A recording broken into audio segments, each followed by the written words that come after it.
अब देखिए कि बिहार में जो है वो तमाम तरह की पार्टियां करते रहती हैं, पार्टी करते रहती है, अलग अलग तरह का भोज देते रहती है। ऐसे में रमजान का महीना है और हर तरफ इफ्तार पार्टी चल रही है। इफ्तार पार्टी पर कई नेता जो है उन्होंने राजनीति भी शुरू कर दी है कि भैया इफ्तार पार्टी तो वोट देने के लिए, अब वोट लेने के लिए जो है वो, और वोट जो देने वाले लोग हैं जो इफ्तार पार्टी करते हैं उनको खुश करने के लिए किया जा रहा है। अब इफ्तार पार्टी कर देने से सिर्फ कितनी जनता खुश हो जाती है और कितने लोग सिर्फ इफ्तार पार्टी देख के या इफ्तार पार्टी में जाके वोट कर देते हैं, ये तो खैर हमारे महान नेता लोग ही बताएंगे। लेकिन क्या सच में इफ्तार पार्टी में जाने से और इफ्तार पार्टी में खाने से लोग वोट देते हैं? ये तो भाई हमारी जनता भी बताएगी। चलिए पूछते हैं लोगों से और उनसे जानते हैं कि क्या इफ्तार से वोट सच में मिलते हैं। आइए। जब ज्यादा भीड़ जुटती है इफ्तार पार्टी में तो लोग इसको एक उपलब्धि के तौर पे क्यों देखते हैं, और अगर कम भीड़ जुटती है तो दूसरी पार्टी यानी विरोधी पार्टी वाले लोग कहते हैं कि देखिए इनके यहाँ तो कोई भी नहीं किया, माने कि इनके साथ जो है फलाना वोट बैंक कम है। देखिए, पहले तो ये समझना होगा कि इफ्तार पार्टी एक ऐसा कार्य है, उसको हम लोग राजनीतिक अगर उद्देश्य देखेंगे तो निश्चित रूप से हम कहेंगे कि इफ्तार पार्टी वही लोग देते हैं जिन्हें हरा टीका, हरा पगड़ी और हरा झंडा वाले का वोट लेना है।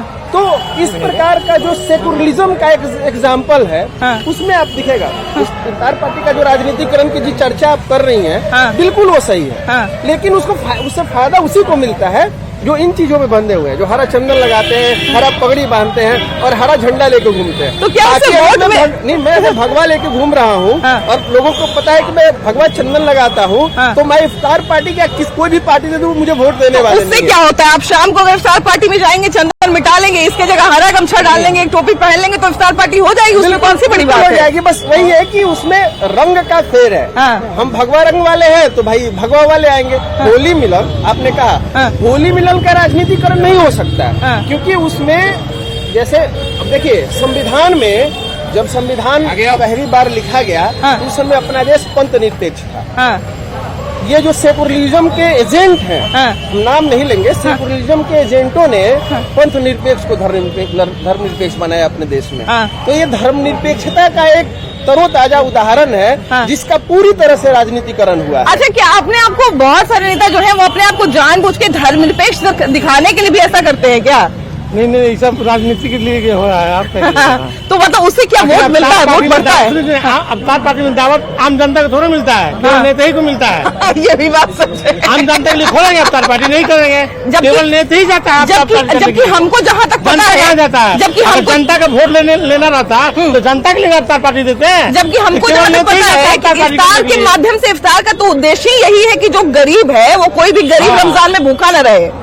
तो गरीब को कोनो बुलाएंगे नेता लोग देंगे इफ्तार पार्टी तो देखो गरीब जाएंगे वहाँ पे, बोले बताइए तो ये पार्टी में घुस, कार्यालय में अगर मान लिया कोई जैसा कपड़ा पहनेगा उसको घुसने दिया जाएगा? नहीं देगा घुसने के लिए, तो फिर कैसे मानते हैं? नहीं, अगर मान लिया कोई गरीब का झुंड अगर 100 का पहुँच जाए तो किसी पार्टी कार्यालय में घुसने दिया जाएगा? देखिए, जहाँ इनवाइट होता है वहाँ लोग जुड़े रहते हैं तो उसको ही जाते हैं, नहीं तो नहीं जा पाते हैं। और जहाँ तक सवाल हुई कि हर नेता जिसका शासन हुआ वो इफ्तार पार्टी देते हैं, चाहे वो बीजेपी हो चाहे जदयू हो। तो ये वोट पाने के लिए किया जाता है या सच में सेवा भाव से किया जाता है? ये परंपरा है, ये सदियों से चला आ रहा है। जिसकी हुकूमत वो अपना पार्टी देता है और लोग जाते हैं खुशी से, चाहे वो बीजेपी के हो या जदयू के हो या। अच्छा, अभी देखिए बार बार होली का भी एग्जाम्पल दिया जा रहा है कि होली मिलन भी तो होता है। कभी भी होली मिलन में जो भीड़ जुटती है उसको एक उपलब्धि के तौर पे नेता नहीं दिखाते कि देखिए हमारे यहाँ इतना भीड़ जुटा है, लेकिन इफ्तार पार्टी को उपलब्धि की तरह क्यों दिखाते हैं? इसमें राजनीति होती है, यहाँ लोग राजनीति करते हैं। कुछ क्या हमारे साथ इतना अल्पसंख्यक वोट है? देखिए इलेक्शन हो रहा है, इलेक्शन का समय है, 2025 का इलेक्शन है, अभी तुरंत वोटिंग स्टार्ट होगी, तो सबको लोग का ओपिनियन आएगा। तो सबको ये भी दिखाना है कि देखिए हमारे साथ इतना अल्पसंख्यक का वोट है, हमारे यहाँ इतना लोग आए हैं। देखिए, अल्पसंख्यक वोट से कोई लेना देना नहीं। रमजान चल रहा है, ईद का महीना है, तो नेता लोग देते हैं कि भाई जो रोजा रखे हुए हैं उनको आइए इफ्तार पार्टी हम देंगे। ये तो अच्छी बात है। हमारे माननीय मुख्यमंत्री जी ने बिहार में इफ्तार पार्टी दिया। आज चिराग पासवान और नीतीश कुमार जी, अभी देखिए कि लालू जी का भी है, सारे लोग दे रहे हैं। इस इसमें गलत बात क्या है? ठीक है, हम देख रहे हैं कि अभी जब से ये चुनावी वर्ष आया है, या हमको लगता है कि नवंबर या दिसंबर से अलग अलग तरह की जातीय रैलियों का पोस्टर आप पटना में जाते होंगे तो देखते होंगे, फलाना अधिकार रैली, तो फलाना आक्रोश रैली, तो फलाना ये रैली। तो ये सारी रैलियां भी इसीलिए की जाती है ताकि उस खास जाति को संगठित किया जा सके।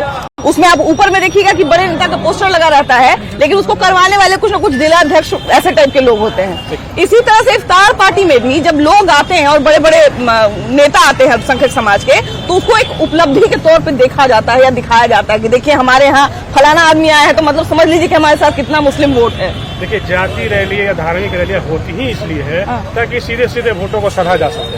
और जान के अन्य पार्टियों द्वारा, चाहे जनता दल हो, भाजपा हो, राजद हो, सारी पार्टियों द्वारा जाति रैलियां इसीलिए कराई जाती हैं, धार्मिक रैलियां इसीलिए कराई जाती हैं ताकि ज्यादा से ज्यादा वोटों को एकत्रित किया जा सके अपने पक्ष में। इसका और दूसरा कोई एजेंडा नहीं होता। आज से चुनाव आज होता है तो इफ्तार पार्टी होने लगता है। पिछले साल क्यों नहीं इफ्तार पार्टी हो रहा था, हमको समझाया जाए। अब ये साल चुनाव है बिहार विधानसभा का, तो कोई बॉयकॉट कर रहा है, तो कोई इफ्तार दे रहा है। अब ये साल काहे हो रहा है? अच्छा, पिछले साल हमको लगता है 2022 वाला इफ्तार में, नहीं 2023 वाला इफ्तार में प्रधानमंत्री बनाने का एक पोस्टर लग गया था नीतीश कुमार का। उस समय भी बहुत राजनीति हुई थी इफ्तार पार्टी के नाम पे। होना इस बार जो मारामारी है इफ्तार को लेकर कि हम करा ले, मेरे पार्टी का हो जाए, मेरे पार्टी का हो जाए, ये मारामारी नहीं था। क्योंकि साल चुनाव है और चुनावी साल में लगातार कार्यक्रम और इस तरह की रैलियां होती ही रहेंगी। एक दिन में दो लोग इफ्तार पार्टी दे रहे भैया। आपको कितना का इन्विटेशन मिला? हम इस इफ्तार पार्टी में जाते ही नहीं है और हमें जाना भी नहीं। हम हिंदू सनातनी हैं और हम जो भी हिंदुओं का जो भी पर्व होगा उसी पर्व और उसी पार्टी में हम जाएंगे, उसी को मनाएंगे। और हम जय श्री राम और श्री राम के भक्त नहीं, लेकिन पार्टी कार्यालय में जो इफ्तार पार्टी होती है वो अलग होती है। वो तो मतलब एक तरह से कहा जाए सारे जाति सारे धर्म के लोग उसमें रहते हैं। सारे जाति सारे धर्म के लोग तो हर जगह है। इस साल रामनवमी भी है, तुरंत रामनवमी भी है। राजा रामनवमी मुसलमानों को निमंत्रित करके देख ले कि वो आते हैं कि नहीं। हम लोग इफ्तार में जाने को तैयार हैं। अगर एक से तो नहीं आते हैं, आ जाए तो हम लोग जाने को तैयार हैं। सबसे बड़ा विषय ये है कि सेकुलरिज्म का जो पूरे देश में तांडव चल रहा है, तो जो सेकुलर है वो कभी नवरात्र में फलहार पार्टी करके दिखा दे। मैं ये नहीं कह रहा हूँ। देखिए, जो 17% का वोट है बिहार में, जो वोट बैंक, उसके लिए ये मारामारी है। लेकिन वही है कि वो वोट उसी को देंगे जो हरा चंदन लगाएगा, हरा पगड़ी बांधेगा और हरा झंडा लेके घूमेगा। अच्छा, ये बात साधने की बात बिल्कुल सही है। जी इफ्तार पार्टी चल रहा है, कभी नीतीश कुमार कभी लालू यादव, सब वोट के लिए कर रहे हैं क्या? इफ्तार पार्टी का जो मामला है, इफ्तार से वोट मिलेगा क्या? ये वोट के लिए भाजपा करते होंगे क्योंकि ये नया पर करते हैं भाजपा के लोग और एनडीए का राष्ट्रीय जनता दल का ये मूल कागज है। सर्व धर्म हो, हिंदू मुस्लिम सिख ईसाई, हम इफ्तार में भी निकलेगा ना। सभी धर्म का हम लोग सम्मान करते हैं। रामनवमी में जुलूस निकलेगा, इफ्तार होगा, रोजा होगा, सब होगा। ये लोग भारतीय जनता पार्टी का भैया का कहना है कि भाजपा इफ्तार पार्टी वोट के लिए कर रही है, लेकिन राजद जो है अच्छे उद्देश्य से कर रही है। आरजेडी पार्टी नहीं है, वो तो लिमिटेड कंपनी है और अनुकंपा की नौकरी करते हैं। अपने पिताजी की अनुकंपा की नौकरी आरएसएस की ये नीति है। एक बोलेंगे दूसरा चिल्लाएंगे, बात करेंगे।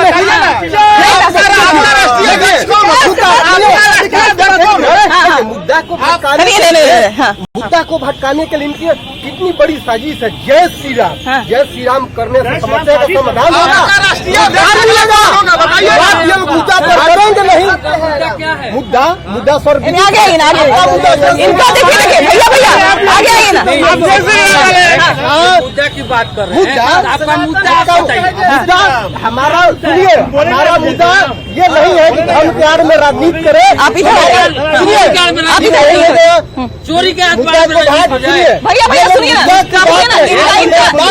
ना, इनका ये कहना है। मेरा सवाल ये था कि इफ्तार पार्टियां जो तमाम राजनीतिक पार्टियां कर रही है, बीजेपी भी कर रही है, आरजेडी भी कर रही है, जेडीयू भी कर रही है, इनका कहना है कि बीजेपी करती होगी वोट के लिए इफ्तार पार्टी, हम जो है वो सर्वधर्म सम्मान करते हैं। देखिए, पहले नंबर से इफ्तार पार्टी उन्हीं को करना चाहिए जो रोजा करते हैं। जो रोजा नहीं करते और दिखावा के लिए वोट बैंक के शाम में चाय बिस्कुट का नाश्ता 4 बजे कर चुका है। चोरी विकास में फर्क पहले बिहार में समझिए, बाहर की बात छोड़। आज बिहार में खेल को देख रही है। खेल आज रोज प्रतिदिन बिहार में डेवलप हो रहा है, आसमान छू रहा है। आज से पहले बिहार में खेल की स्थिति क्या थी? आज मैडम मेडल लाओ नौकरी पर, आप देख रही हैं अभी डीएसपी तक की नौकरी का प्रावधान है। आज से पहले का कितने खिलाड़ी मुसलमानों के लिए क्या किया? आप बड़े चैनल है, हम अपोजिशन को भी समय दीजिए। मोदी के डर से तो सब लोग को दीजिए। अच्छा एक बात बताइए, एक बात बताइए, उधर से माइक घुमा के यहाँ लाया था, बात करने की बजाय बकवास कर रहे हैं। चाइना समान है, लेकिन मेडल ने बात किया नहीं, इन्होंने कहा कि अल्पसंख्यक के लिए आरजेडी ने क्या किया? नहीं, हमारे भाई ने मेडल आरजेडी ने अल्पसंख्यकों के लिए क्या किया है पार्टी देने के अलावा? राष्ट्रीय जनता दल समुदाय के लिए करते, सभी भाई के लिए करते, परिवार के लिए नौकरी पाइए। परिवार 17 माह के सरकार में तेजस्वी जी जब उप मुख्यमंत्री थे तो वही सिस्टम आए थे, नौकरी पाइए। जवाब दीजिए, इनके सवाल का जवाब दीजिए। मेडल पे नौकरी मिल रहा है तो बिहार सरकार वैकेंसी बंद कर दे। थोड़ी करेगा, वो दिखाई नहीं दे रहा है। एक अच्छाई हम कर दिए, वो दिखाई दे रहा है। एक अच्छाई की क्या स्टार पार्टी सब जगह दिया जा रहा है, सुबह शाम से वोट मिल जाएगा। तो भाईचारा का भाईचारा को त्योहार को भोजपुरिया जन्म और न्यूज 18 को भी शुभकामना देता है। इफ्तार पार्टी का मतलब यही होता है ना कि आपस में भाईचारा बना रहे। ये तो मैंने मुसलमानों का अभी एक भैया बड़ा अच्छा बात बोले, हाँ यही तो है भैया, यही बड़ा अच्छा बात बोल रहे थे कि इफ्तार पार्टी जो है उसका उद्देश्य बड़ा अच्छा था कि जितने गरीब है जो रोजा रखते हैं, जो रोजेदार होते हैं, कोई भी रोजेदार जो है वो इफ्तार के समय भूखा न सोए रात में, है ना, और सुबह सहरी जो है वो कुछ न कुछ उसके पास खाने के लिए। लेकिन ऐसे जरूरतमंद जो है उनका पेट नहीं भरता है। हर आदमी का बहुत सारे नेता का जुटान होता है। जी, हर आदमी का अलग अलग सोच है, लेकिन ये इसलिए मनाया जाता है भाईचारा के, आपसी प्रेम के। ये त्योहार है जिसे हम लोग होली मनाते हैं। क्या जी? तो होली का मतलब क्या होता है? एक खुशी का त्योहार है। अच्छा, तो इफ्तार पार्टी में जब ढेर सारे लोग जुटते हैं और बड़े बड़े मुस्लिम के नेता जुटते हैं तो उसको फिर नेता लोग अपना उपलब्धि के तौर पे क्यों देखते हैं कि देखिए हम इतना बड़ी नेता जुटा लिए मुस्लिम के? सब कोई अपना समर्थन करता है, सब कोई अपना दिखाता है कि इतना है, बता दे रहे हैं। तो मतलब उनको ऐसा लगता होगा तब ना कि जितना हमारे यहाँ आए हैं इफ्तार खाने के लिए उतना हमको सब वोट कर देंगे। नहीं, ऐसा बात थोड़े है, सब चलता रहता है, सब कोई समर्थन करता है। मतलब नेता को भी पता है कि सब वोट नहीं, ऐसा बात थोड़े है। अल्पसंख्यक समाज के लिए, अल्पसंख्यक समाज के लिए जनता दल और नीतीश कुमार इतना काम किया है। राजद के साथी यहाँ खड़े हैं, उनसे पूछे कि 4 योजना बता दीजिए जो काम की है अपने 10 साल के 15 साल के शासनकाल में। उन्होंने बकायदा कहा है कि सभी धर्मों का सम्मान करते हैं और सभी धर्मों के दूसरे को छोड़िए ना, अकेले करती है क्योंकि जदयू के लोग और भाजपा के लोग और ये लोग इफ्तार पार्टी भाजपा ये सिद्धांत नहीं है। भाजपा तो भाई लगाती है, लगाती है। इफ्तार कब से करने लगे भाई? राष्ट्रीय जनता दल, हमारे नेता लालू प्रसाद यादव जी, तेजस्वी यादव जी सवाल पूछे उसका जवाब नहीं दे रहे। नहीं है 15 साल में लूट, नरसंहार, पटना की धरती में 4 लेन सड़क मिला, मिला तो वहीं ऐसा बिहार में दिख रहा है बिजली नहीं रह रही है, कोई भी ऐसा सरकारी अस्पताल दिख रहा है जहाँ सुविधा नहीं है। आप विकास के उच्चतम स्तर पे बिहार। अब इस विषय पर भी हमको 10 से 15% लेकिन एक चीज ये भी है कि बहुत सारे लोग ये भी मानते हैं कि अल्पसंख्यक वोट नहीं देता है बीजेपी को। 10-20